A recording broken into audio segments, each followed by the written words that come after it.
जी का खालसा वाहिगुरु जी की फतेह। पतित पावन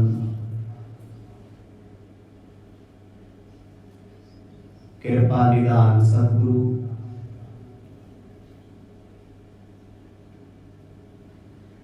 धन धन श्री गुरु ग्रंथ साहिब जियां दी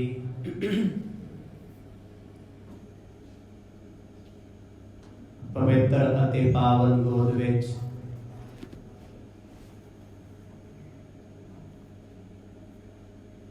बड़े ही सत्कार सहित दूरों नेड़े चल के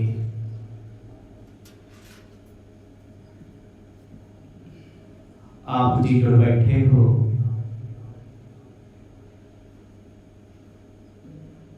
आओ गुरु चरणों का निग बाणीए।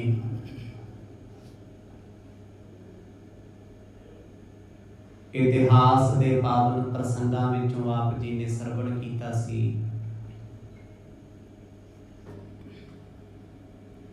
जिस वेले सिद्ध हनीफा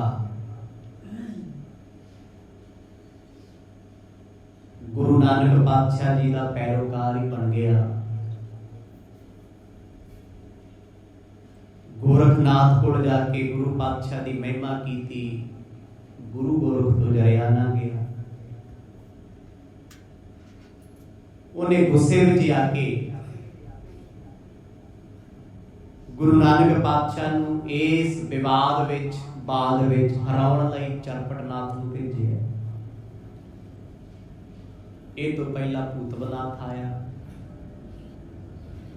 वो भी बेबस हो गया। पर चरपटनाथ ये कह के गया है भी गुरु नानक पातशाह नूं मैं अपने ज्ञान के अगे झुका देंगा। ये विचारां दी जंग है जिसनूं कई सिद्ध हार गए। सिद्धां दी ते की गल। एक पासे कुदरत भी उठ पए रब दे विरुद्ध, वो भी कदे जित नहीं सकती। आओ इन्हां पावन प्रसंगां दा आनंद माणीए। प्रेम दी पाओ सांझ गज वज के आखो जी सतनाम श्री वाहिगुरु साहिब जी। सतनाम श्री वाहिगुरु साहिब जी। सवैया आसन बैसन है किह ठां ता भोजन कौन अचोजू अधारा। दीन दुनिया दे मालिक गुरु नानक साहिब जी सुमेर पर्वत दियां श्रृंखलां ते विचर रहे ने। वारी वारी सिद्ध आउंदे ने जिवें हंकार दा भरिया हाथी पर्वत दे नाल अपना सिर मारदा है। पर्वत दा कुछ नहीं जांदा, दंद टुटदे आ ते उस हाथी दे नुकसान हुंदा है हाथी का। गुरु बाबा गुरु नानक पातशाह जो निमरता दे पहाड़ ने, हंकार दे भरे मत-मस्त हाथी सिद्ध आके टकरा मारदे ने, विचारां करदे ने, हार जांदे ने, बेवस हो जांदे ने। जदों भूतबनाथ हार के गया, चरपटनाथ अपने गुरु गोरख की लाज रखने वास्ते सतगुरां दे कोले आ गए। आदेश की इन्हें पहला सवाल कोई नहीं दोहराया, अपने वालों बड़ी गहरी गल करता है। कहता तुहाडा भोजन की खांदे हो ते की पहनदे हो। सेज डसाए कहाँ विश्राम की कौन दुकूल शरीर पै धारा। किस आसन ते तुसी बैठदे हो ते केड़ी सेजा ते आराम करदे हो। कपड़ियां दा पहरावा किहो जिहा। ये जिन्नियां गल्लां ने ना योग मत तो भी उच्चियां करदा सी। मतलब चरपटनाथ की अवस्था बाकी सिद्धां ते योगियां तो महान है। हुण तक जिन्ने आए आ वो दसम द्वार तक ही सीमित सी। उन्होंने गलबात शरीर की प्रक्रिया की कीती है, कुछ नियमां की कीती है। ਪਰ ਚਰਪਟਨਾਥ ਗੁਰੂ ਨਾਨਕ ਸਾਹਿਬ ਜੀ ਦੇ ਸਨਮੁਖ ਸਵਾਲ ਕਰਦਾ ਹੈ, ਹੇ ਪੀਰ ਫਕੀਰ ਰਹਿਬਰੋ, ਕਿਰਪਾ ਕਰਕੇ ਦੱਸੋ ਕਿਹੜੇ ਵਸਤਰ ਤੁਸੀਂ ਤਨ ਤੇ ਪਹਿਨਦੇ ਹੋ, ਕਿਸ ਚੀਜ਼ ਦਾ ਤੁਸੀਂ ਆਹਾਰ ਭੋਜਨ ਲੈਂਦੇ ਹੋ? ਕਿਉਂਕਿ ਸਤਿਗੁਰੂ ਪੌਣਾਹਾਰੀ ਹਨ। ਕਿੰਨਾ ਸਮਾਂ ਹੋ ਗਿਆ ਸੁਮੇਰ ਪਰਬਤ ਤੇ ਆਇਆ ਨੂੰ, ਕੁਝ ਛਕਿਆ ਨਹੀਂ, ਕੁਝ ਛਕਾਇਆ ਨਹੀਂ। ਜਿਨ੍ਹਾਂ ਪਰਬਤਾਂ ਦੀ ਸ਼੍ਰृंखला ਤੇ ਸਾਹ ਲੈਣਾ ਵੀ ਔਖਾ, ਜਿੱਥੇ ਆਕਸੀਜਨ ਪਾਈ ਨਹੀਂ ਆਉਂਦੀ, ਉੱਥੇ ਵਿਚਰਨਾ ਕੋਈ ਖੇਡ ਤੇ ਹੈ ਨਹੀਂ।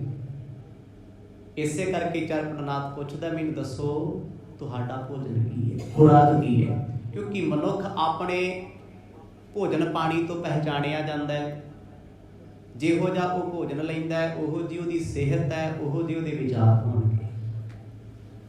ਜਗਤ ਗੁਰੂ ਗੁਰੂ ਨਾਨਕ ਸਾਹਿਬ ਨੂੰ ਭੋਜਨ ਇਸ ਕਰਕੇ ਪੁੱਛਦੇ ਨੇ ਕਿਉਂਕਿ ਸਿੱਧ ਆਪ ਸੁਰਾਂ ਦਾ ਸੇਵਨ ਕਰਦੇ ਆ, ਸ਼ਰਾਬ ਪੀ ਲੈਂਦੇ ਆ। ਤਾਂ ਪੁੱਛਦੇ ਆ ਵੀ ਕਿਤੇ ਇਹਨਾਂ ਨੂੰ ਉਹੀ ਮਸਤੀ ਤਾਂ ਨਹੀਂ, ਕਿਤੇ ਨਸ਼ੇ ਦੀ ਡੋਜ਼ ਤਾਂ ਨਹੀਂ ਜਿਹਨੂੰ ਪੀ ਕੇ ਮਦਮਸਤ ਹੋਏ ਰਹਿੰਦੇ ਆ। ਸਤਿਗੁਰਾਂ ਨੂੰ ਕਹਿੰਦਾ ਭੋਜਨ ਪਾਣੀ ਕੀ ਹੈ ਤੁਹਾਡਾ? ਦੀਨ ਦੁਨੀਆ ਦੇ ਮਾਲਕ ਗੁਰੂ ਨਾਨਕ ਸਾਹਿਬ ਜੀਆਂ ਬੜੀ ਨਿਮਰਤਾ ਦੇ ਵਿੱਚ, ਬੜੀ ਹਲੀਮੀ ਦੇ ਨਾਲ ਚਰਪਟਨਾਥ ਦੇ ਸਵਾਲ ਸੁਣੇ ਨੇ।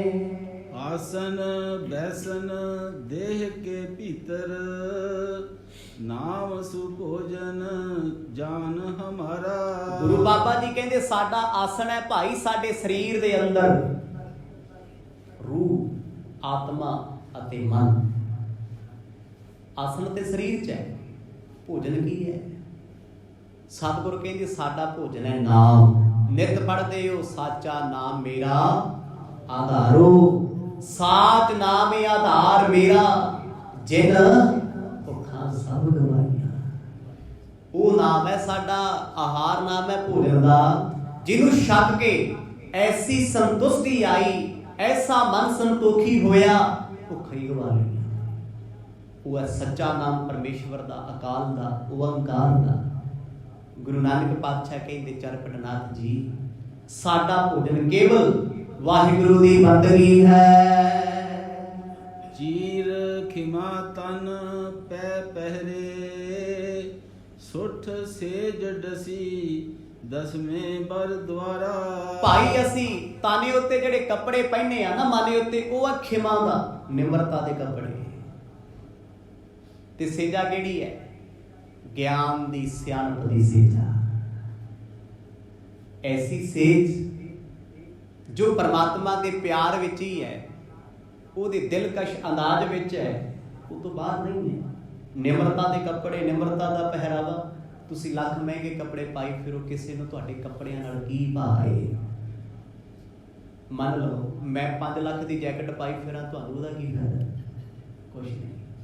ਸ਼ਕਲ ਚੱਜ ਦੀ ਹੋਵੇ ਨਾ, ਸੋਹਣੀ ਹੋਵੇ, ਤੇ ਕੱਪੜੇ ਭਾਵੇਂ 200 300 ਵਾਲੇ ਪਾਏ ਹੁਣ, ਉਹ ਵੀ ਜੱਜਦੇ ਆ। ਤੇ ਜੇ ਸ਼ਕਲ ਹੀ ਬਸ ਰੱਬ ਰੱਖਾ ਹੋਵੇ ਤੇ 5 ਵਾਲੀ ਵੀ ਪਾ ਲਿਓ, 10 ਲੱਖ ਵਾਲੀ ਵੀ ਪਾ ਲਿਓ, ਵੇਖਦਾ ਨਹੀਂ ਕੋਈ। ਸਿੱਧਾਂ ਦੇ ਕੋਲ ਬੰਦਗੀ ਆ, ਸਭ ਕੁਝ ਹੈ, ਪਰ ਹੰਕਾਰ ਹੈ। ਇਸ ਕਰਕੇ ਸਿੱਧਾਂ ਦੇ ਕੋਲ ਕੋਈ ਬਹਿਣਾ ਪਸੰਦ ਨਹੀਂ ਕਰਦਾ। ਹੰਕਾਰ ਦਾ ਭਰਿਆ ਬੰਦਾ ਅੱਜ ਵੀ ਹੋਵੇ ਜੀ, ਹਰ ਬੰਦਾ ਤੋਂ ਅੱਖਾਂ ਚਰਾਉਂਦਾ ਵੀ ਯਾਰ ਨਾ ਹੀ ਬੁਲਾਵੇ ਤੇ ਚੰਗਾ, ਕੀ ਕਰਨਾ ਇਹਦੇ ਕੋਲ ਬਹਿ ਕੇ। ਗੁਰੂ ਬਾਬਾ ਜੀ ਕਹਿੰਦੇ ਅਸੀਂ ਨਿਮਰਤਾ ਦਾ ਪਹਿਰਾਵਾ ਪਾਇਆ, ਨਿਮਰਤਾ ਦੇ ਕੱਪੜੇ ਪਾਏ ਹੋਏ ਨੇ। ਇਹਨਾਂ 'ਚ ਨਾ ਗਰਮੀ ਲੱਗੇ ਵਿਕਾਰਾਂ ਦੀ, ਨਾ ਸਰਦੀ ਲੱਗੇ ਹੰਕਾਰ ਦੀ। ਗੁਰੂ ਪਾਤਸ਼ਾਹ ਦੇ ਬਚਨਾਂ ਨੂੰ ਸੁਣ ਕੇ ਚਰਪਟਨਾਥ ਹੈਰਾਨ ਹੁੰਦਾ ਹੈ ਵੀ ਤੇ 10ਵੇਂ ਦੁਆਰ ਤੋਂ ਉੱਪਰ ਦੀਆਂ ਗੱਲਾਂ ਕਰਦੇ ਆ। 10ਵੇਂ ਦੁਆਰ ਤੇ ਬੜੀ ਛੋਟੀ ਘਾਟੀ ਹੈ, ਇਹ ਯੋਗੀਆਂ ਦੇ ਕੋਲੇ ਹੈ। ਪਰ ਦੀਨ ਦੁਨੀਆ ਦੇ ਮਾਲਕ ਸਤਿਗੁਰਾਂ ਨੇ 10ਵੇਂ ਤੋਂ ਉੱਪਰ ਦੀ ਗੱਲ ਕੀਤੀ, ਕਿਉਂਕਿ ਮਨ ਦੀ ਗੱਲ ਹੋ ਰਹੀ ਹੈ ਨਾ। ਜਿੱਥੇ ਮਨ ਹੈ ਉੱਥੇ 10ਵੇਂ ਨਹੀਂ ਹੈ। ਇਹ ਤੇ ਰਾਹ ਦੀਆਂ ਖੇਡਾਂ। ਸਤਿਗੁਰੂ ਕਹਿੰਦੇ ਆ ਸਾਡੀ ਨਿੱਤ ਦੀ ਜ਼ਿੰਦਗੀ ਹੈ ਭਾਈ, ਇਹ ਸਾਡਾ ਖਾਣਾ ਪਹਿਨਣ ਹੈ। ਕਵਿਤ ਚਰਪਟ ਖਟਪਟ ਮਿੱਠੀ ਘਟ ਪਟ, ਤਟ ਗੁਰ ਕੇ ਸਟ ਪਟ ਬੈਠ ਕੇ ਉਚਾਰਿਆ। ਜਦੋਂ ਕਹਿੰਦੇ ਚਰਪਟਨਾਥ ਨੇ ਗੁਰੂ ਨਾਨਕ ਸਾਹਿਬ ਦੇ ਸ਼ਬਦਾਂ ਨੂੰ ਸੁਣਿਆ, 4 ਸਵਾਲਾਂ ਦੇ ਜਵਾਬਾਂ ਦੇ ਵਿੱਚ ਹੀ ਉਹਦੀ ਤਸੱਲੀ ਹੋ ਗਈ।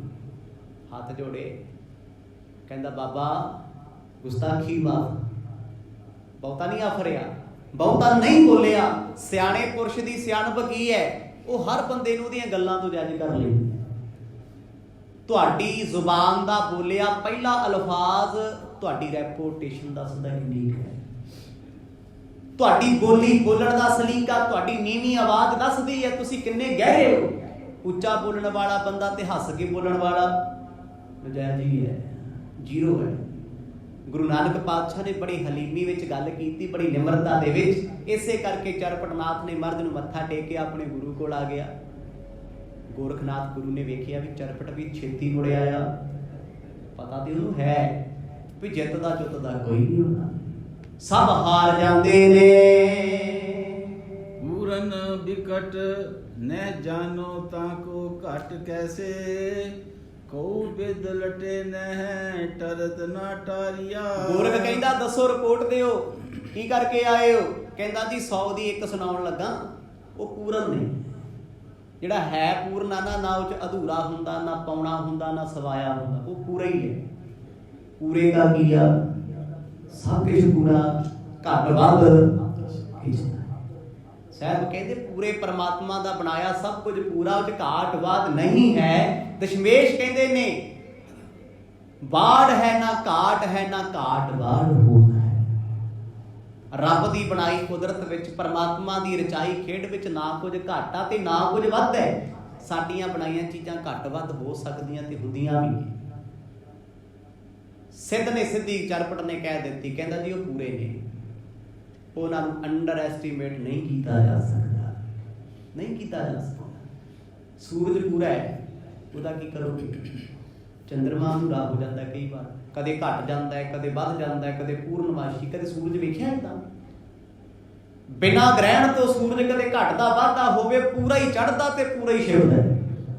ਛਿਪਣ ਵੇਲੇ ਵੀ ਪੂਰਾ ਹੈ, ਚੜ੍ਹਨ ਵੇਲੇ ਵੀ ਪੂਰਾ ਹੈ, ਤੇ ਚੜਿਆ ਹੋਇਆ ਵੀ ਪੂਰਾ ਹੈ।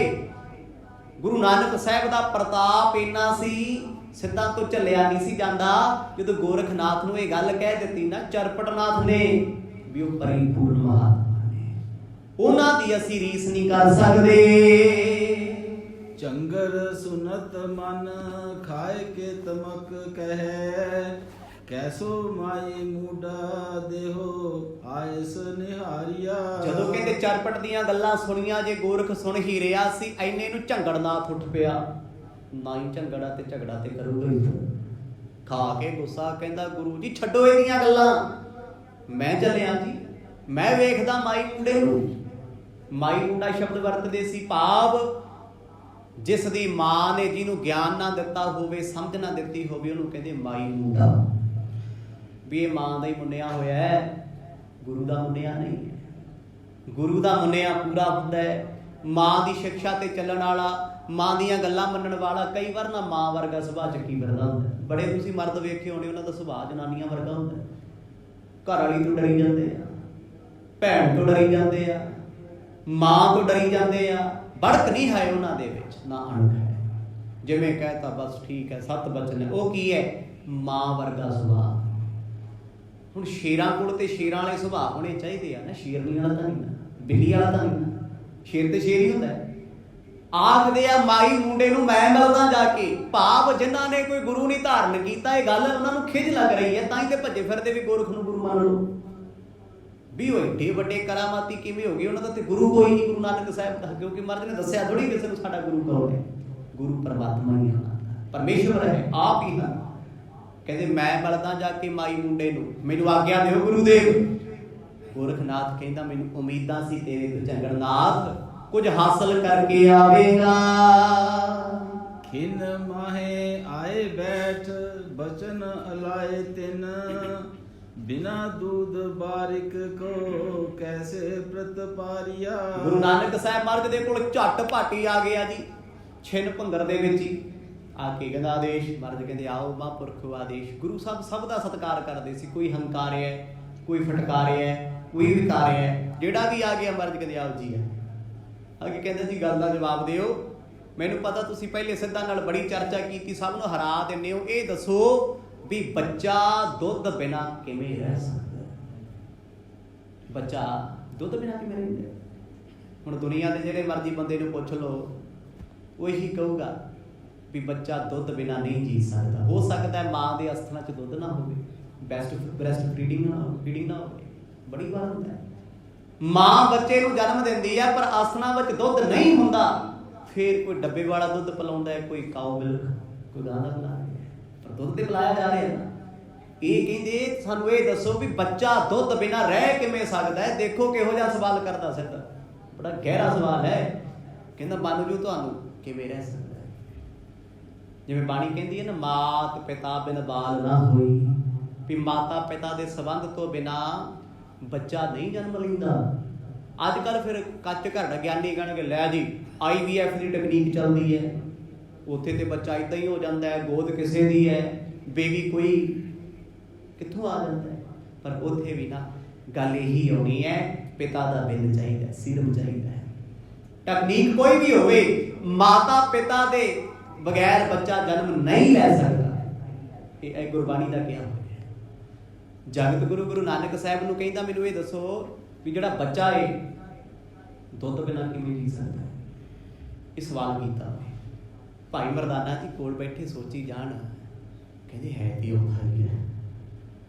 ਇਹੋ ਜਿਹਾ ਕਿਹੜਾ ਬੱਚਾ ਜੀ ਜਿਹੜਾ ਦੁੱਧ ਬਿਨਾਂ ਜਿਉਂਦਾ ਹੋਵੇ। ਪਰ ਗੁਰੂ ਨਾਨਕ ਪਾਤਸ਼ਾਹ ਜਾਣਦੇ ਨੇ ਇਹ ਕਿੱਥੇ ਬੋਲਦਾ ਏ।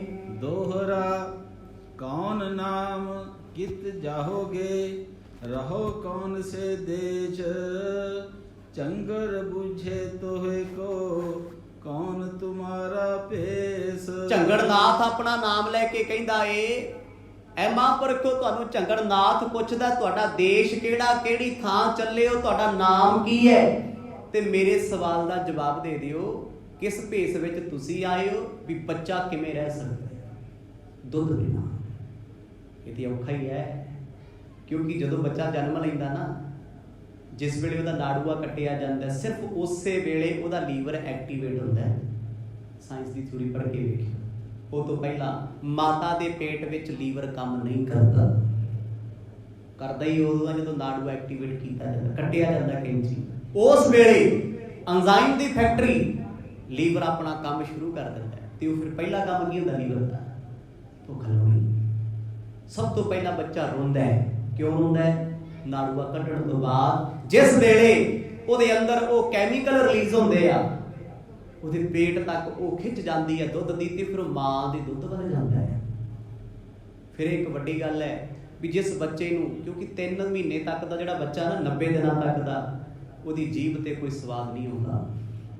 ਮਤ ਭੁਲੇਖਾ ਰੱਖਿਓ ਵੀ ਤੁਸੀਂ ਮਿੱਠਾ ਖਵਾ ਦੋਗੇ ਉਹ ਟੇਸਟ ਕਰੇਗਾ। 90 ਦਿਨਾਂ ਤੱਕ ਦਾ ਬੱਚਾ ਅੱਖਾਂ ਤੋਂ ਬਹੁਤ ਘੱਟ ਵੇਖਦਾ ਹੈ, ਤੇ ਜੀਭ ਉਹਦੀ ਕੋਈ ਸਵਾਦ ਨਹੀਂ ਜਾਣਦੀ, ਉਹਨੂੰ ਮਿੱਠੇ ਤੇ ਲੂਣ 'ਚ ਨਹੀਂ ਪਤਾ ਹੁੰਦਾ। ਟੇਸਟ ਬਡ 90 ਦਿਨਾਂ ਬਾਅਦ ਕੰਮ ਕਰਨੇ ਸ਼ੁਰੂ ਹੁੰਦੇ ਆ।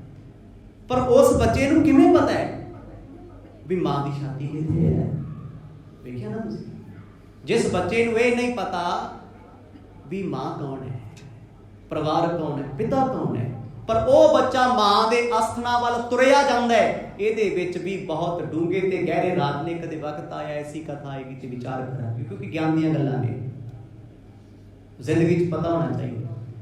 ਹੁਣ ਇਹਨੇ ਸਵਾਲ ਕਰਤਾ ਵੀ ਦੁੱਧ ਬਿਨਾਂ ਬੱਚਾ ਰਹਿ ਕਿਵੇਂ ਸਕਦਾ? ਔਖਾ ਹੈ। ਤੇ ਕਿਹੜਾ ਬੱਚਾ ਦੁਨੀਆ ਦਾ ਜਿਹੜਾ ਦੁੱਧ ਤੋਂ ਬਿਨਾਂ ਪਲਿਆ ਹੋਵੇ? ਉਹ ਭਾਵੇਂ ਗੋਰਿਆਂ ਦਾ ਹੋਵੇ, ਕਾਲਿਆਂ ਦਾ ਹੋਵੇ, ਇੰਡੀਅਨ ਹੋਵੇ, ਕੈਸਾ ਵੀ ਹੋਵੇ, ਹਰ ਬੱਚੇ ਨੂੰ ਫੀਡ ਚਾਹੀਦੀ ਹੈ, ਦੁੱਧ ਜ਼ਰੂਰੀ ਹੁੰਦਾ ਏ। ਸਵਈਆ ਭੰਗੂ ਸੁਨੋ ਹਮ ਨਾਨਕ ਨਾਮ, ਲਗੀ ਲਿਵ ਤੇ ਉਰ ਬਾਰਿਕ ਪਾਗ। ਗੁਰੂ ਨਾਨਕ ਸਾਹਿਬ ਮਹਾਰਾਜ ਨੇ ਪਤਾ ਕੀ ਸ਼ਬਦ ਵਰਤਿਆ ਝੰਗੜਨਾਥ ਨੂੰ? ਮਹਾਰਾਜ ਕਹਿੰਦੇ ਓਏ ਭੌਂਦੂ ਆ। ਭੌਂਦੂ ਸ਼ਬਦ ਆਪਾਂ ਕਿਹਨੂੰ ਕਹਿੰਦੇ ਆ? ਜਿਹਨੂੰ ਬੁੱਧੂ ਕਹਿ ਲਈ, ਬੇਵਕੂਫ ਕਹਿ ਲਓ, ਮੂਰਖ ਆਖ ਲਓ, ਅਣਜਾਣ। ਸਤਿਗੁਰ ਕਹਿੰਦੇ ਓਏ ਭੌਂਦੂਆ ਸੁਣ, ਜਿਹਦੀ ਲਿਵ ਪਰਮਾਤਮਾ ਦੇ ਨਾਮ ਨਾਲ ਲੱਗ ਗਈ ਨਾ, ਉਸ ਬੱਚੇ ਨੂੰ ਦੁੱਧ ਤੇ ਭੋਜਨ ਦੀ ਲੋੜ ਨਹੀਂ ਹੁੰਦੀ। ਆਖੋ ਸਤਿਨਾਮ। ਉਹ ਕਿਵੇਂ ਹੈ? ਮਾਤ ਗਰਭ ਮਹਿ ਆਪਣ ਸਿਮਰਨ ਦੇ, ਤਹਿ ਤੁਮ ਰਾਖਣ ਹਾਰੇ। ਹੁਣ ਮਾਂ ਦੇ ਪੇਟ ਵਿੱਚ ਬੱਚਾ ਦੁੱਧ ਥੋੜਾ ਪੀਵੇ, ਖਾਣਾ ਥੋੜੀ ਖਾਂਦਾ ਹੈ। ਕਈ ਵਾਰ ਬੱਚਾ ਸਿੱਧਾ ਵੀ ਹੋ ਜਾਂਦਾ ਹੈ, ਪੁੱਠਾ ਵੀ ਹੋ ਜਾਂਦਾ ਹੈ, ਪਰ ਮੂੰਹ ਬੰਦ ਹੈ, ਮੂੰਹ ਵਿੱਚ ਕੁਝ ਨਹੀਂ ਜਾ ਰਿਹਾ, ਕਿਉਂਕਿ ਉਹ ਇੱਕ ਫਲੂਇਡ ਦੇ ਘੇਰੇ ਵਿੱਚ ਹੈ, ਇੱਕ ਬਾਲ ਦੇ ਵਿੱਚ ਹੈ, ਜਿੱਥੇ ਖਾਣਾ ਪੀਣਾ ਨਹੀਂ ਜਾ ਰਿਹਾ। ਜਾ ਕਿੱਥੋਂ ਰਿਹਾ ਹੈ? ਸਿਰਫ ਉਹਦੇ ਅੰਦਰ એનર્ਜੀ ਜਾ ਰਹੀ ਹੈ ਨਾੜੂਏ ਦੇ ਦੁਆਰਾ, ਧੁਨੀ ਦੁਆਰਾ। ਇਸੇ ਕਰਕੇ ਪੁਰਾਣੇ ਲੋਕ ਧੁਨੀ ਨੂੰ ਤੇਲ ਲਾ ਕੇ ਰੱਖਦੇ ਸੀ ਵੀ ਜੇ ਧੁਨੀ ਦਰਸਦਾ ਹੈ ਤੇ ਬੰਦਾ ਚੁਸਤ ਹੁੰਦਾ ਹੈ। ਕਾਰਨ ਇਹ ਹੈ, ਧਰਤੀ ਤੇ ਆਉਣ ਵੇਲੇ ਮਨੁੱਖ ਦਾ ਸਭ ਤੋਂ ਪਹਿਲਾਂ ਨਾੜੂਆ ਕੱਢਿਆ ਜਾਂਦਾ ਹੈ। ਸਭ ਤੋਂ ਪਹਿਲਾਂ ਜੋ ਮਾਂ ਨਾਲ ਅਟੈਚ ਇੱਕ ਵਾਇਰ ਹੈ ਜਿਹਦੇ ਦੁਆਰਾ ਇਹਨੂੰ એનર્ਜੀ ਮਿਲ ਰਹੀ ਹੈ। ਪਰ ਉੱਥੇ ਰੱਖ ਕੌਣ ਰਿਹਾ ਹੈ? ਰੱਬ, ਪਰਮਾਤਮਾ। ਭੋਜਨ ਕਾਹਦਾ ਹੈ? ਗੁਰੂ ਸਾਹਿਬ ਕਹਿੰਦੇ ਭਾਈ ਨਾਮ ਦਾ ਭੋਜਨ ਪਰਮਾਤਮਾ ਉੱਥੇ ਦੇ ਰਿਹਾ ਹੈ। ਉਦੋਂ ਲਿਵ ਲੱਗੀ ਹੋਈ ਹੈ, ਉਸ ਲੱਗੀ ਹੋਈ ਲਿਵ ਵਿੱਚ 9 ਮਹੀਨੇ ਦਾ ਸਮਾਂ ਪਤਾ ਹੀ ਨਹੀਂ ਲੱਗਦਾ ਕਿਵੇਂ ਬਤੀਤ ਹੋ ਗਿਆ, ਕਿਉਂਕਿ ਉਹ ਖਿਆਲ ਥੋੜੀ ਬਾਹਰ ਵੀ ਬਾਹਰ ਕੀ ਹੋ ਰਿਹਾ ਹੈ। ਮਾਂ ਬੈਠੀ ਹੈ ਜਾਂ ਉੱਠ ਰਹੀ ਹੈ, ਕੰਮ ਕਰਦੀ, ਉਹਨੂੰ ਕੋਈ ਪਤਾ ਨਹੀਂ। ਉਹ ਆਪਣੇ ਆਨੰਦ ਵਿੱਚ ਹੈ, ਆਪਣੀ ਲਿਵ ਦੇ ਵਿੱਚ ਹੈ। ਜਿਸ ਵੇਲੇ ਉਹਦਾ ਨਾੜੂਆ ਕੱਟਿਆ ਜਾਂਦਾ, ਜਨਮ ਹੁੰਦਾ ਏ, ਫਿਰ ਬਾਣੀ ਨੇ ਉੱਥੇ ਜਵਾਬ ਦਿੱਤਾ, ਲਿਵ ਛੁਟਕੀ ਲੱਗੀ ਤ੍ਰਿਸ਼ਨਾ ਮਾਇਆ ਅਮਰ ਬਤਾਇਆ। ਸਾਹਿਬ ਕਹਿੰਦੇ ਇਹ ਭੌਂਦੂਆ ਤੈਨੂੰ ਇੰਨਾ ਨਹੀਂ ਪਤਾ।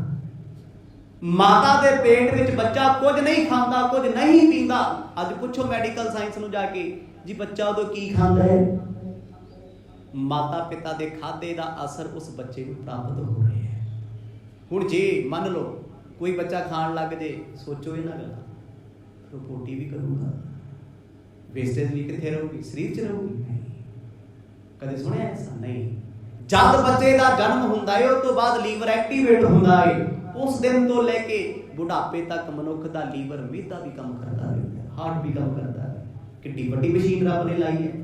ਸਾਹਿਬ ਕਹਿੰਦੇ ਨਾਮ ਦਾ ਭੋਜਨ ਦੁੱਧ ਜਦੋਂ ਬੱਚੇ ਨੂੰ ਮਿਲਦਾ ਨਾ, ਉਹਦੇ ਸਹਾਰੇ ਰਹਿੰਦੇ। ਉੱਥੇ ਥੋੜਾ ਉਹ ਦੁੱਧ ਪੀਂਦਾ ਜਾਂ ਚਾਹ ਪੀਂਦਾ ਜਾਂ ਕੁਛ ਹੋਰ ਖਾਂਦਾ। ਸਿਰਫ ਰੱਬ ਦੀ ਕਿਰਪਾ ਉਹਦੇ ਉੱਤੇ ਹੈ, ਉਹਦੀ ਲਿਵ ਲੱਗੀ ਹੋਈ ਹੈ। ਤੇ ਜਿਨ੍ਹਾਂ ਦੀ ਲਿਵ ਮਾਤਾ ਦੇ ਪੇਟ ਵਿੱਚ ਟੁੱਟ ਜਾਂਦੀ, ਉਹ ਮਿਸਕੈਰੇਜ ਹੋ ਜਾਂਦੇ ਆ। ਉਹ ਬੱਚੇ ਮੁਰਦਾ ਜੰਮਦੇ ਆ। ਬੜੀ ਵਾਰ ਹੁੰਦਾ ਹੈ, ਸਰੀਰ ਨੀਲਾ ਹੋਇਆ ਪਿਆ ਹੁੰਦਾ ਬੱਚੇ ਦਾ, ਮਾਤਾ ਦੇ ਪੇਟ 'ਚ ਡੈਥ ਹੋ ਜਾਂਦੀ ਹੈ। ਤੇ ਕਈ ਵਾਰ ਐਸਾ ਵੀ ਹੁੰਦਾ, ਰੱਬ ਦਾ ਭਾਣਾ, ਮਾਂ ਮਰ ਜਾਂਦੀ ਹੈ ਤੇ ਬੱਚਾ ਹੱਸਦਾ ਹੁੰਦਾ ਹੈ, ਜਨਮ ਹੋ ਜਾਂਦਾ ਹੈ। ਇਹ ਬੜੀ ਗਹਿਰੀ ਪ੍ਰਕਿਰਿਆ ਹੈ ਜੋ ਅੱਜ ਮੈਡੀਕਲ ਸਾਇੰਸ ਵੀ ਸਾਹਮਣੇ ਲੈ ਕੇ ਆ ਰਹੀ ਹੈ। ਪਰ ਯੋਗੀਆਂ ਨੂੰ ਗੁਰੂ ਸਾਹਿਬ ਦੱਸ ਰਹੇ ਆ, ਕਹਿੰਦੇ ਭਾਈ ਨਾਮ ਦਾ ਦੁੱਧ ਜਦੋਂ ਮਿਲਦਾ ਹੈ ਤੇ ਬੱਚਾ ਜਿਉਂਦਾ ਰਹਿੰਦਾ ਏ। ਉੱਥੇ ਨਾ ਤੇ ਕੋਈ ਰੋਟੀ ਖਾਂਦਾ, ਨਾ ਕੋਈ ਵਿਟਾਮਿਨ ਲੈ ਕੇ ਚੱਲਿਆ, ਨਾ ਕੋਈ ਮਿਨਰਲ ਲੈ ਕੇ ਚੱਲਿਆ, ਹੈ ਮਾਤਾ ਦੇ ਪੇਟ, ਰਸਤਾ ਹੀ ਨਹੀਂ ਕੋਈ ਆਉਂਦਾ। ਅੰਦਰੋਂ ਇੱਕ ਗੁਬਾਰੇ ਵਿੱਚ ਬੰਦ ਹੈ, ਫਲੂਇਡ ਦਾ ਭਰਿਆ ਹੋਇਆ ਹੈ। ਉਹ ਗੁਬਾਰਾ ਬਿਲਕੁਲ ਫਲੂਇਡ ਦਾ, ਪਰ ਉੱਥੇ ਉਹਨੂੰ એનર્ਜੀ ਦੇ ਰਿਹਾ ਹੈ। ਕੌਣ? ਪਰਮਾਤਮਾ, ਕਿਉਂਕਿ ਉਹਨੇ ਸਿਮਰਨ ਦਿੱਤਾ ਹੋਇਆ ਹੈ। ਹੁਣ ਇਹ ਪ੍ਰਮਾਣ ਗੁਰੂ ਸਾਹਿਬ ਬਾਰੀ ਵੀ ਦੱਸ ਰਹੇ ਆ ਕਿਵੇਂ ਆ। ਕਹਿੰਦੇ ਮਨੁੱਖ ਦੀ ਗੱਲ ਛੱਡ, ਪੰਛੀਆਂ ਤੇ ਆ ਜਾ। ਊੜੇ ਊੜਿਆ ਵੈਸੈ ਕੋਸਾ, ਤਿਸ ਪਾਛੈ ਬਚਰੇ ਛਰਿਆ। ਤਿਨ ਕਵਣ ਖਲਾਵੈ ਕਵਣ ਚੁਗਾਵੈ, ਮਨ ਮਹਿ ਸਿਮਰਨ ਕਰਿਆ। ਕਿਹਦਾ ਜ਼ਿਕਰ ਹੈ? ਜਾਣਦਾ। ਸਾਇਬੇਰੀਆ ਤੋਂ ਉੱਡ ਕੇ ਆ ਜਾਂਦੀਆਂ ਰਸ਼ੀਆ ਤੋਂ, ਆ ਸਾਡੇ ਰਾਜਸਥਾਨ ਦੇ ਡੈਜ਼ਰਟ ਵਿੱਚ, ਰੇਗਿਸਤਾਨ ਵਿੱਚ, ਰੇਤਿਆਂ 'ਚ ਛੋਲੇ ਚੁਗਦੀਆਂ ਨੇ ਆ ਕੇ। 6 ਮਹੀਨੇ ਦਾ ਸਮਾਂ ਹੈ। ਬੱਚਿਆਂ ਨੂੰ ਕੌਣ ਪਾਲਦਾ ਪਿੱਛੇ? ਉਹਨਾਂ ਦੀ ਸੁਰਤ, ਸਿਮਰਨ। ਗੁਰੂ ਨਾਨਕ ਪਾਤਸ਼ਾਹ ਕਹਿੰਦੇ ਭਾਈ ਨਾਮ ਦਾ ਦੁੱਧ ਜਦੋਂ ਪਰਮਾਤਮਾ ਦਿੰਦਾ ਨਾ, ਤੇ ਬੱਚਾ ਦੁਨਿਆਵੀ ਦੁੱਧ ਤੋਂ ਬਗੈਰ ਉੱਥੇ ਜਿਉਂਦਾ ਰਹਿੰਦਾ ਏ। ਕਾਜ ਜਹਾਂ ਤਹ ਜਾਵੇਂਗੇ, ਨਗਰੀ ਸ਼ਿਵ ਦੇਸ ਪਛਾਨ ਹਮਾਰਾ। ਸਤਿਗੁਰੂ ਕਹਿੰਦੇ ਸਾਡਾ ਦੇਸ਼ ਹੈ ਸ਼ਿਵ ਦੇਸ਼। ਸ਼ਿਵ ਜੀ ਦਾ ਨਹੀਂ, ਸ਼ਿਵ ਨਾਮ ਹੈ ਕਲਿਆਣ ਦਾ, ਸ਼ਿਵ ਨਾਮ ਹੈ ਮੁਕਤੀ ਦਾ। ਇਸੇ ਕਰਕੇ ਗੁਰੂ ਕਲਗੀਧਰ ਜੀ ਕਹਿੰਦੇ ਦੇਹੇ ਸ਼ਿਵਾ ਬਲ ਮੋਹਿ ਹੈ। ਤੇ ਜਿਹੜੇ ਟੈਂਪਰੇਰੀ ਲੋਕ ਨੇ ਨਾ, ਆਹ ਟੈਂਪਰੇਰੀ ਤੁਰੇ ਫਿਰਦੇ ਆ, ਇਹਨਾਂ ਨੂੰ ਪਤਾ ਵੀ ਸਿੱਖਾਂ ਦਾ ਦਿਮਾਗ ਦਮੂਗ ਤੇ ਹੈ ਨਹੀਂ। ਸੱਚੀ ਗੱਲ ਹੈ ਨਹੀਂ। ਕਿਸੇ ਨੇ ਤੁਹਾਨੂੰ ਕਹਿਤਾ ਨਾ ਵੀ ਤੇ ਗੁਰੂ ਗੋਬਿੰਦ ਸਿੰਘ ਮਹਾਰਾਜ ਨੇ ਪ੍ਰੇਅਰ ਕੀਤੀ ਸ਼ਿਵ ਜੀ ਅੱਗੇ, ਲੈ ਉਸੇ ਦਿਨ ਕਹਿੰਦੇ ਅੱਜ ਤੋਂ ਚੌਪਈ ਬੰਦ, ਸਵਈਏ ਬੰਦ। ਆਪਾਂ ਤਾਂ ਨਹੀਂ ਦਸਵੀਂ ਦੀ ਬਾਣੀ ਪੜ੍ਹਦੇ, ਇਹ ਤੇ ਜੀ RSS ਨੇ ਕਰਤਾ। ਓਏ ਮੂਰਖਾ, ਸ਼ਿਵ ਦਾ ਅਰਥ ਗੁਰਬਾਣੀ 'ਚ ਪੜ੍ਹ ਕੇ ਵੇਖ ਲੈ। ਸ਼ਿਵ ਕਹਿੰਦੇ ਕਿਹਨੂੰ? ਕੌਣ ਹੈ ਸ਼ਿਵ? ਦੇਵਤਾ ਥੋੜੀ ਹੈ ਕੋਈ, ਦੇਵਤੇ ਦਾ ਰੌਲਾ ਨਹੀਂ ਹੈ। ਸ਼ਿਵ ਨਾਮ ਆ ਉਸ ਪਰਮਾਤਮਾ ਦਾ ਜੋ ਆਪ ਮੌਤ ਤੋਂ ਰਹਿਤ ਆ ਤੇ ਮੌਤ ਤੋਂ ਰਹਿਤ ਕਰਦਾ ਹੈ, ਕਲਿਆਣ ਕਰ ਦਿੰਦਾ ਹੈ, ਸ਼ਿਵ ਬਣਾ ਦਿੰਦਾ ਹੈ। ਉਹਨੂੰ ਸਤਿਗੁਰ ਕਹਿੰਦੇ ਦੇਹੇ ਸ਼ਿਵਾ पर मोहे है शुभ कर्मन ते कब न डरो। ऐसी कृपा मेरे ते कर, मैं शुभ कर्म करदा डरा ना। मंगिया की तो उस परमात्मा तो। जे शिव जी दा रौला मर्द कहंदे आ किशन बिशन कब हूं न ध्याऊं, कान सुने पहचान ना तिन सो लिव लागी मोरी पागे दसो। कहंदे मैं ते जानदा ही नहीं कौन शिव जी कौन कृष्ण कौन कौन है, मिट्टी पता ही नहीं ना, लैण देनी कोई नहीं, राही नहीं है। पर ये जिक्र है उस परमात्मा दा जिन्हों सतयुग विच राम कहंदे आ, ते राम ते त्रेते च होए आ। सतयुग वाला राम किहड़ा? परमात्मा। उस शिव का जिक्र करते मर्द कहंदे असीं उस शिव नगर तो आए आ, कल्याण स्वरूप साडा वासा उथे जिथे एक दिन सब ने समाउणा है। भूले सो गोरख उत्तम पंथ ते, औद वधाए कै मान अपारा। सतगुरु कहंदे ओ भांदुआ तेरा ते गुरु आप भुलिया फिरदा है। कहंदा है गुरु साहब कहंदे बिल्कुल। जिन्हों ये नहीं पता भी मरना सच ते जिउना झूठ है, वो सानू की ज्ञान दूगा? वो ते झूठे मरण नूं झूठे जन्म तो डरदा होया लंबा ही ਵਧਾਈ ਜਾਂਦਾ उम्र नूं भी मैं मरा ही ना कदे मौत ही ना। पर मौत ते सच है, वो ते सच तो डर रहे हैं। सच तो डरन वाला सच तो भजन वाला बंदा सच्चा हो सकता है कदे भी? जगत गुरु गुरु नानक साहब कहते तेरा ते गुरु मूर्ख, ते जिहदा गुरु मूर्ख फिर उहदा चेला सियाणा किथों आखो सतनाम। चंपड़नाथ शर्मिंदा च हो गया भी ते मेरे गुरु दी लाभा खड़ी जांदे, फिर आपां चलीए इथों, टाइम ना जाना चाहिए। सतगुरां दे सामने उहनूं सुझदा कुछ नहीं। मर्द कहंदे झल्लियां दा गुरु झल्ला, अन्नियां दा गुरु अन्ना।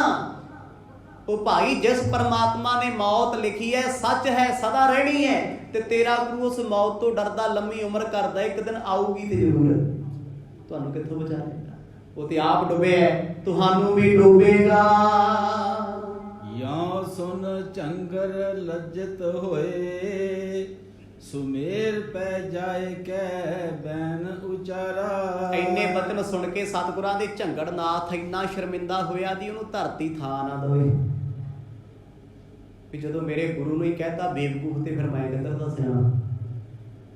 कोई साडे टब्बर नूं मूर्खां दा टब्बर आखे ते पर मैं कहा नहीं नहीं परिवार ही हो जाए मैं बहुत सियाणा, वो खानदान सेम ही है, फर्क की है? कहना चंगा बाबा। मर्द कहते शुक्र है तेरा भाई जी आया दर्शन देना है। अलोभ होया बस आके पा लिया रौला गोरखनाथ के सामने। कहता गुरु जी अज ते गलती हो गई, तुहाडा बचन मन के आ गया है, मुड़ना भेजियो आखो सतनाम। कहता क्यों? कहता जी चपेड़ा मारदे ऐसियां चपेड़ा बचना दियां भी शर्म दियां अखां उच्चियां चुक ही नहीं होंदियां। मैं जेड़े जेड़े सवाल कीते उन्हां दे नौहां विच सी, नौहां विच मतलब हर सवाल दा जवाब झटपट दिंदे हन। सवैया को जुगती कर ना अटकै, तत्काल ही उत्तर देत बताई। उन्हां कोल उक्तियां जुगतियां बड़ियां ने जी, वो अटकदे नहीं उलझदे नहीं। तुसीं किहनूं उलझा सकदे हो? जिहड़ा बंदा उलझदा होवे। कोई बंदा गलबात करदा है तुसीं बड़े तरीके नाल डाइवर्ट कर सकदे हो किसी भी बंदे नूं, पर किसी विद्वान नूं नहीं बदल सकदे। जिहड़ा विद्वान आ तुसीं उहदे कोलों गल टर्न मारोगे उहने कहना वो पॉइंट ते आ जा, पहलां अपनी गल ते आ फिर गल छेड़ी। ते जिहड़े बेचारे साडे वर्गे हुंदे ने जिन्ना मर्जी उलझाई चल, जिहड़ी मर्जी गल सुणा के इत्थों अंम੍ਰਿਤਸਰੋਂ गल शुरू करो पटना साहिब में जाके छोड़ दो, कहंदा ठीक है। कथा चलती होवे गुरु नानक साहब की ते सुनाई जावे बाबा बंदा सिंह बहादुर, तकरीबन अजकल यही चलदा। किसी की लत्त फड़ ली, किसी की बांह फड़ ली, किसी ने कुछ कहता, किसी ने कुछ कहता, सारे धन है बाबा धन है, चली जाता काम, कौन पुछता है? पर इत्थे झंगड़नाथ ने स्पष्ट ही कह दिता, कहता नहीं जी उक्तियां जुगतियां बड़ियां उन्हां कोले, वो किसी गल नूं भूंजण डिग्गण नहीं दिंदे। गुरु नानक साहब हर गल दा जवाब उन्हां कोले हाजिर जवाब हन, ते जवाब भी ऐसे सवाल करन वाले नूं उठण दिंदे नहीं।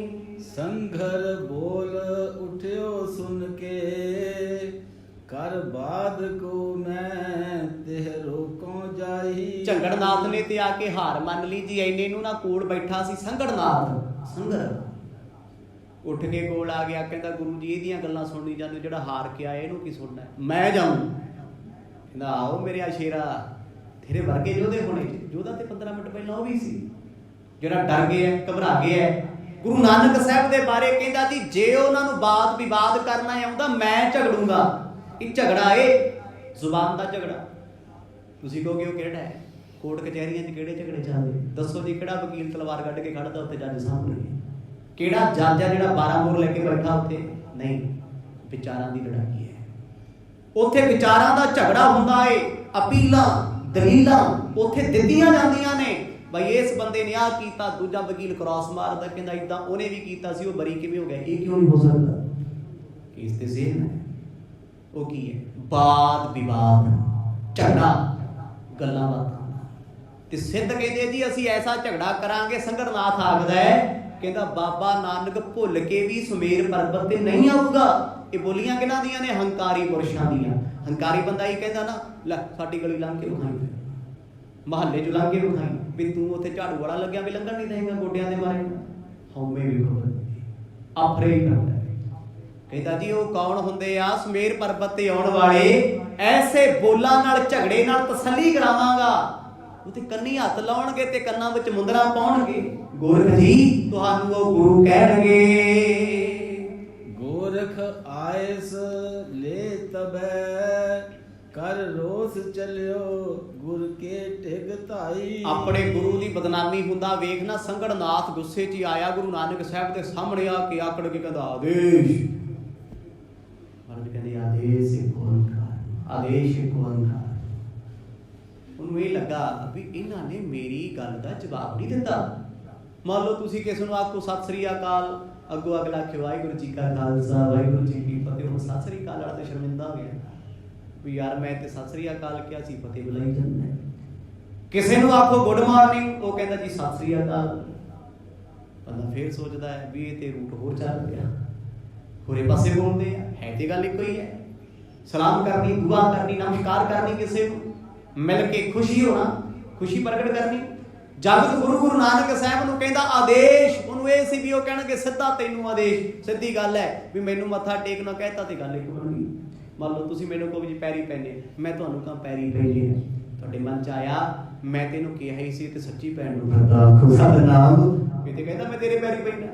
ਪਰ ਮਹਾਰਾਜ ਕਹਿੰਦੇ ਆਦੇਸ਼ ਨਿਰੰਕਾਰ ਨੂੰ, ਨਮਸਕਾਰ ਉਸ ਪਰਮਾਤਮਾ ਨੂੰ। ਉਹਨੇ ਵੇਖਿਆ ਕਿ ਬੜੇ ਕੱਟੜ ਨੇ, ਪਰ ਕੋਈ ਗੱਲ ਨਹੀਂ, ਇਹ ਭੋਲੇ ਲੱਗਦੇ ਆ, ਸ਼ਰੀਫ ਲੱਗਦੇ ਆ, ਛੇਤੀ ਉਲਝ ਜਾਣਗੇ। ਇਹਨਾਂ ਨੂੰ ਮੈਂ ਹੁਣੇ ਹਰਾ ਦੇਣਾ ਏ। ਜਿਉ ਬਿਨਤਾ ਸੁਤ ਕੋ ਚਹਿ ਜੀਨਤ ਜੀਤਨ ਪੰਨਗ ਬਾਰਹੀ ਬਾਰ ਸਿਧਾਈ। ਭਾਈ ਬਾਲਾ ਜੀ ਕਹਿੰਦੇ ਗੁਰੂ ਅੰਗਦ ਦੇ ਪਾਤਸ਼ਾਹ ਜੀ ਇਹ ਤੇ ਇਦਾਂ ਹੋ ਗਿਆ ਜਿਵੇਂ ਨਾ ਗਰੜ ਦੇ ਸਾਹਮਣੇ ਸੱਪ ਆਉਂਦੇ ਹੁਣ ਵੀ ਅਸੀਂ ਗਰੜ ਮਾਰ ਦਿਆਂਗੇ। ਹੁਣ ਜਿਹੜਾ ਗਰੜੂ ਮੰਤਰ ਸੱਪਾਂ ਦੇ ਕੰਮ ਕਿਉਂ ਕਰਦਾ ਹੈ? ਗਰੜ ਇੱਕ ਪੰਛੀ ਹੈ ਜਿੱਥੇ ਮੰਨਿਆ ਜਾਂਦਾ ਵੀ ਵਿਸ਼ਨੂੰ ਭਗਵਾਨ ਸਵਾਰੀ ਕਰਦਾ, ਚਲੋ ਤੇ ਮੰਨਤਾਂ ਨੇ। ਪਰ ਅਸਲ ਵਿੱਚ ਐਕਚੁਅਲ ਵਿੱਚ ਜਿਹੜਾ ਗਰੜ ਆ ਨਾ, ਗਰੜੂ, ਉਹ ਤੋਂ ਸੱਪ ਡਰਦੇ ਆ। ਜਿਵੇਂ ਮੋਰ ਸੱਪਾਂ ਦਾ ਦੁਸ਼ਮਣ ਹੈ। ਜਿੱਥੇ ਮੋਰ ਹੋਣਗੇ ਉੱਥੇ ਸੱਪ ਨਹੀਂ ਹੁੰਦੇ, ਜਿੱਥੇ ਸੱਪ ਆ ਉੱਥੇ ਮੋਰ ਨਹੀਂ ਹੋ ਸਕਦਾ। ਦੀਨ ਦੁਨੀਆ ਦੇ ਮਾਲਕ ਸਤਿਗੁਰਾਂ ਦੇ ਸਾਹਮਣੇ ਬੈਠਾ ਸੋਚਦਾ ਵੀ ਇਹਨਾਂ ਨੂੰ ਹਰਾਵਾਂ ਕਿਵੇਂ। ਏਦਾਂ ਲਾ ਲਓ ਜਿਵੇਂ ਕੁਝ ਸੱਪ ਇਕੱਠੇ ਹੋ ਕੇ ਸਲਾਹ ਕਰਨ ਵੀ ਅਸੀਂ ਗਾਰੜੂ ਮੰਤਰ ਵੀ ਖਤਮ ਕਰ ਦੇਣਾ ਤੇ ਗਰੜ ਵੀ ਖਤਮ ਕਰ ਦੇਣਾ। ਹੋਰ ਸੌਖਾ ਆ ਜਾਓ ਵੀ ਗਿੱਦੜ ਇਕੱਠੇ ਹੋ ਕੇ ਸਲਾਹਾਂ ਕਰਦੇ ਵੀ ਸ਼ੇਰ ਕੱਲਾ ਘੇਰ ਕੇ ਕੁੱਟਾਂਗੇ। ਸਲਾਹਾਂ ਹੀ ਨੇ ਗਿੱਦੜਾਂ ਦੀਆਂ। ਇਹ ਵੀ ਗਿੱਦੜਾਂ ਵਾਲਾ ਹੀ ਕੰਮ ਸੀ। ਆਗੇ ਮਰਦ ਦੇ ਕੋਲੇ ਦਾਬਾ ਜਾ ਮਾਰੇ, ਕਿਉਂਕਿ ਇਲਾਕਾ ਆਪਣਾ, ਸੁਮੇਰ ਪਰਬਤ ਆਪਣਾ, ਗੁਰੂ ਸਾਹਿਬ ਪਰਾਏ ਨੇ, ਦੂਰੋਂ ਆਏ ਨੇ, ਪਰਦੇਸੀ ਨੇ ਗਿੱਦੜਾਂ ਦੇ ਕੋਲ ਆ ਕੇ ਬੈਠਿਆ। ਮਰਦ ਨੇ ਬੜੇ ਅਦਬ ਨਾਲ ਕਿਹਾ, ਕਹਿੰਦੇ ਫਕੀਰ ਜੀ ਬੈਠੋ ਬੈਠੋ। ਮਰਦ ਨੇ ਕਿਸੇ ਨੂੰ ਮਾੜਾ ਕਹੇ। ਜਦ ਕੋਈ ਅੱਖ ਚੁੱਕ ਲੈਂਦਾ ਏ, ਇੱਟ ਦਾ ਪੱਥਰ ਫਿਰ ਜਵਾਬ ਦਿੰਦੇ ਨੇ। ਦੋਹਰਾ ਗਏ ਅਗਾਰੀ ਕੋ ਗੁਰੂ ਗਿਰ ਮੀਨਾ ਜਹ ਨਾਮ ਬੈਸੇ ਆਸਨ ਲਾਏ ਤੈ ਹਨਨ ਮਾਨ ਸਿਧ ਕਾਮ। ਭਾਈ ਬਾਲਾ ਜੀ ਕਹਿੰਦੇ ਸਿਰਫ ਇੰਨਾ ਕੁ ਫਰਕ ਪਿਆ, ਸੁਮੇਰ ਪਰਬਤ ਤੋਂ ਪਹਿਲਾਂ ਸਤਿਗੁਰ ਪਹੁੰਚੇ ਸੀ ਊਨਾ ਪਰਬਤ ਤੇ। ਇਹ ਹਿਮਾਲਿਆ ਦੀਆਂ ਚੋਟੀਆਂ ਨੇ ਜਿੱਥੇ ਤਕਰੀਬਨ ਸਿੱਧ ਆਉਂਦੇ ਰਹੇ। ਹੁਣ ਸਤਿਗੁਰਾਂ ਨੇ ਪਰਬਤ ਬਦਲਿਆ, ਹੁਣ ਮਰਜ ਆ ਗਈ ਮੀਨਾ ਪਰਬਤ। ਮੀਨਾ ਜਦੋਂ ਮੀਨੇ ਦੀ ਚੋਟੀ ਤੇ ਮਰਜ ਆ ਕੇ ਬੈਠੇ ਨਾ, ਇੱਥੇ ਪਹੁੰਚ ਗਿਆ ਜਿੱਥੇ ਸੰਗਰਨਾਥ ਬਹਿ ਗਿਆ ਮਰਜ ਦੇ ਕੋਲੇ। ਕਿੰਨੀ ਦੇਰ ਚੁੱਪ ਰਿਹਾ, ਬੋਲਿਆ ਨਹੀਂ, ਵੇਖਦਾ ਸੀ। ਵੀ ਇਹਨਾਂ ਨੂੰ ਅਜਮਾ ਕੇ ਵੇਖਾਂ ਇਹਨਾਂ ਦਾ ਸੁਭਾਅ ਕਿਹੋ ਜਿਹਾ, ਕਿਉਂਕਿ ਜਾਂ ਤੇ ਰਾਹ ਪਿਆ ਪਤਾ ਲੱਗਦਾ ਜੀ, ਜਾਂ ਫਿਰ ਵਾਹ ਪਿਆ ਪਤਾ ਲੱਗਦਾ। ਦੇਖਣ ਨੂੰ ਸਾਰੇ ਚੰਗੇ ਹੁੰਦੇ ਆ, ਦੁਨੀਆ ਤੇ ਮਾੜਾ ਕੌਣ ਆ ਇੱਥੇ?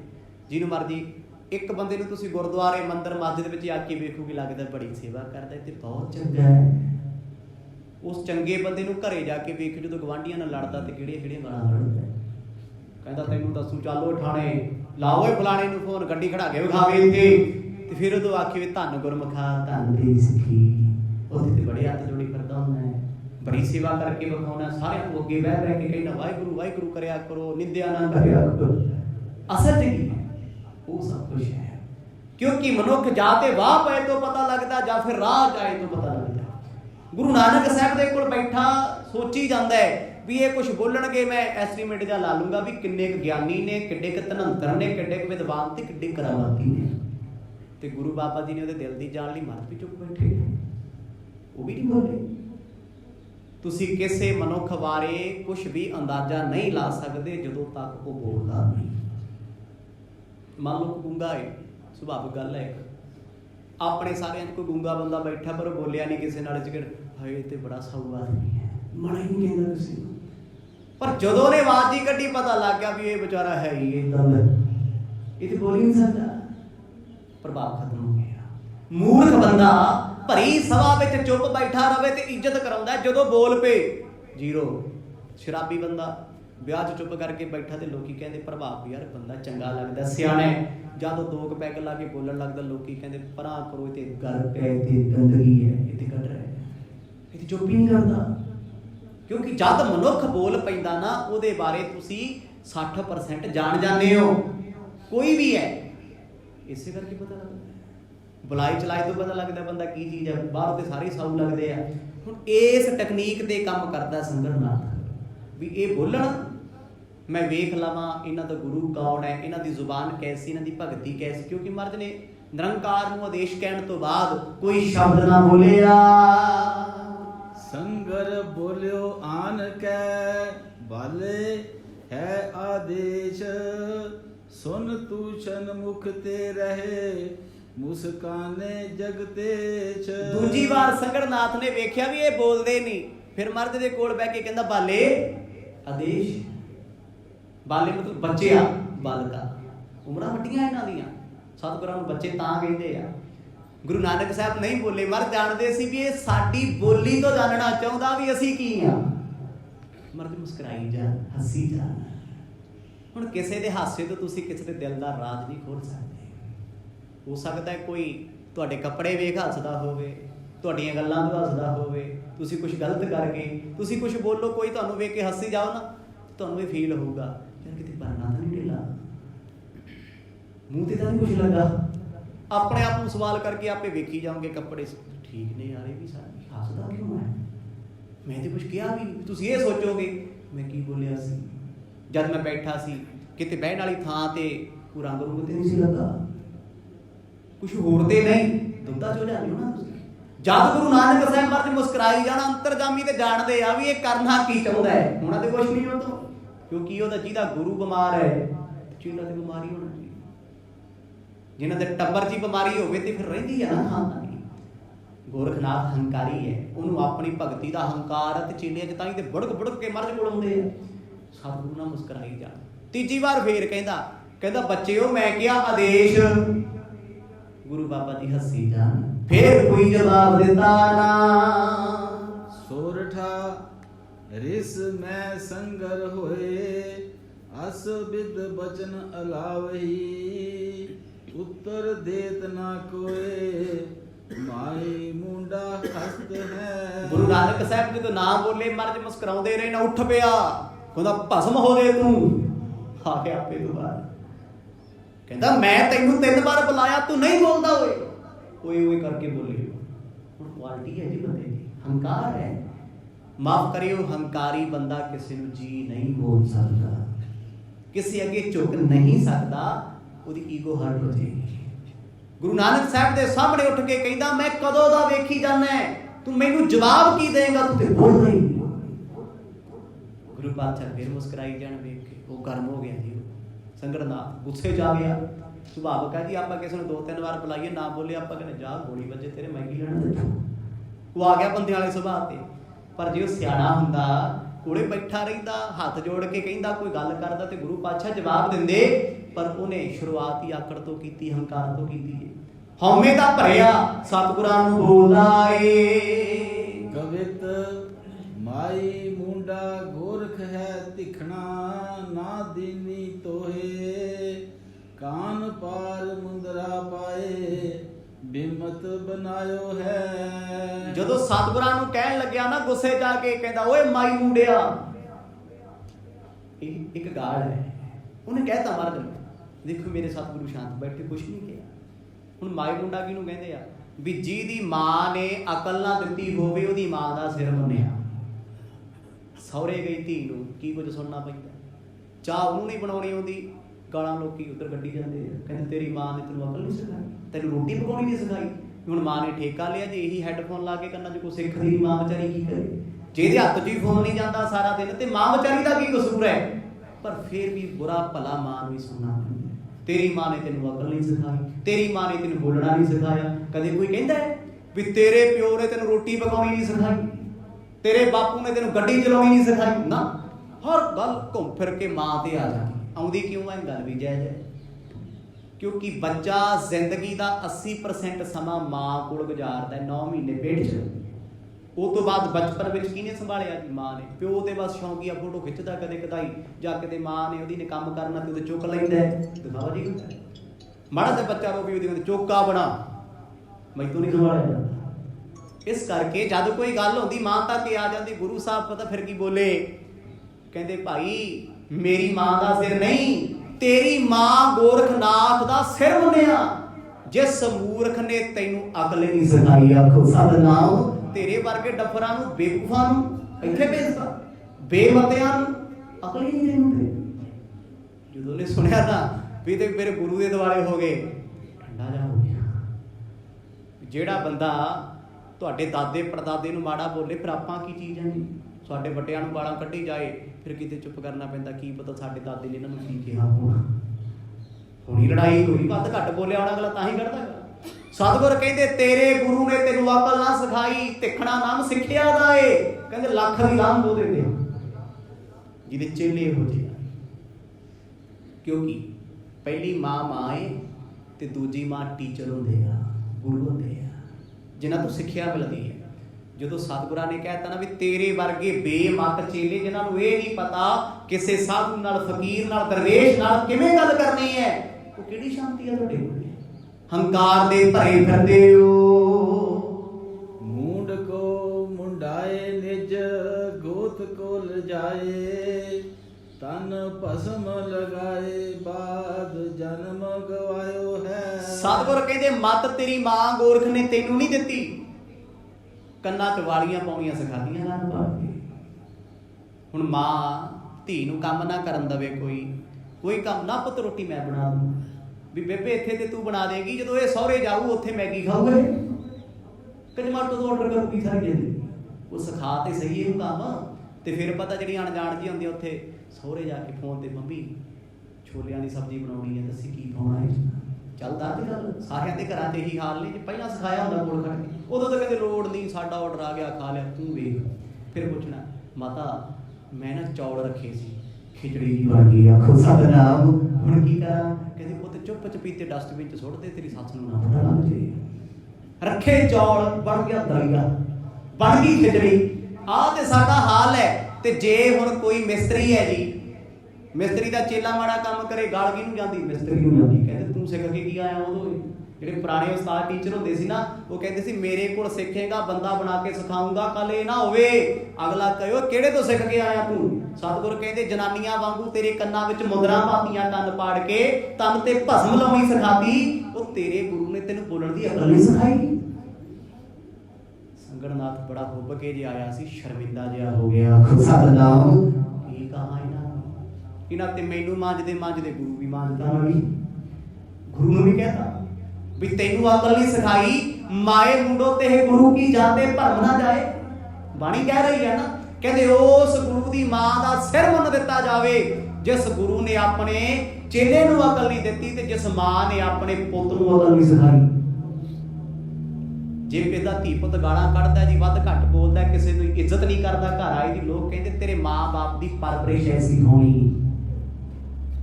ਘਰ ਦੇ ਅਸੂਲ ਬੱਚਿਆਂ 'ਚ ਬੋਲਦੇ ਆ, ਜੋ ਮਾਪੇ ਕਰਦੇ ਉਹ ਬੱਚੇ ਕਰਦੇ ਆ।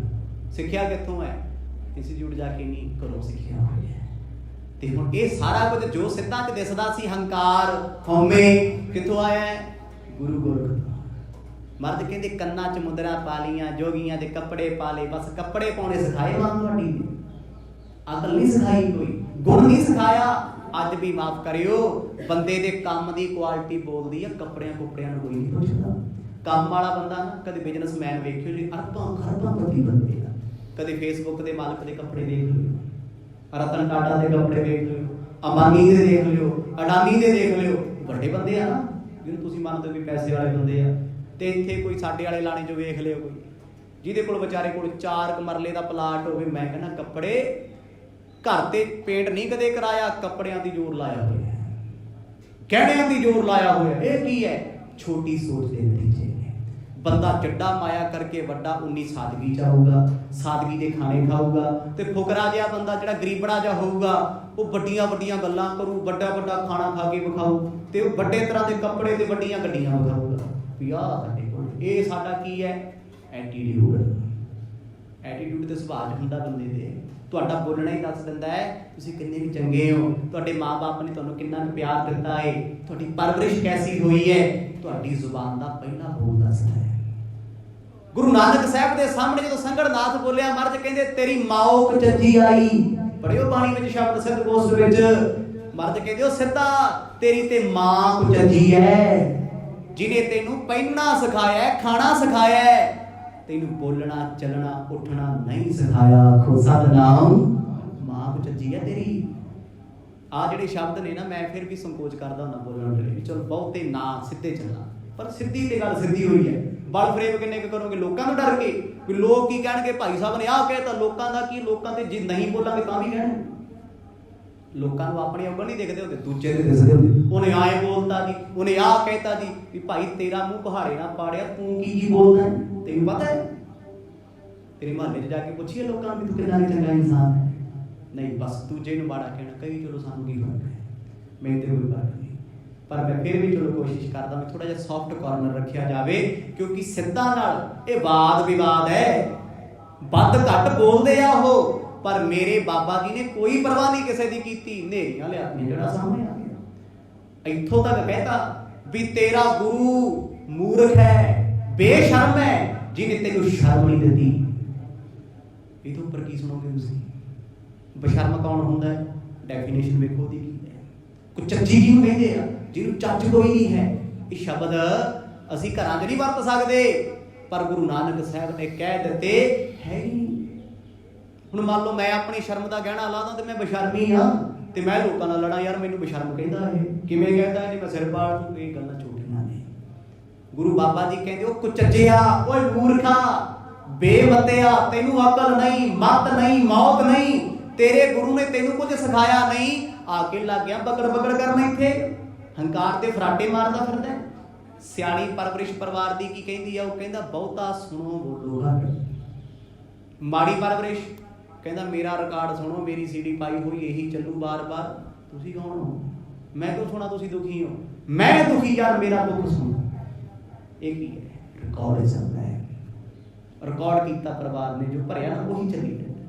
ਬੜੇ ਤੁਹਾਡੇ 'ਚ ਹੋਣਗੇ 5 ਸਾਲ ਪਹਿਲਾਂ ਮਿਲੇ, ਉਹੀ ਸੀਡੀ ਸੀ, ਯਾਰ ਐਵੇਂ ਹੋ ਗਿਆ, ਆਹ ਹੋ ਗਿਆ, ਅੱਜ ਫਿਰ ਉਹੀ ਸੀਡੀ ਹੈ, ਉਹੀ ਕੈਸਟ ਚੱਲ ਰਹੀ ਹੈ।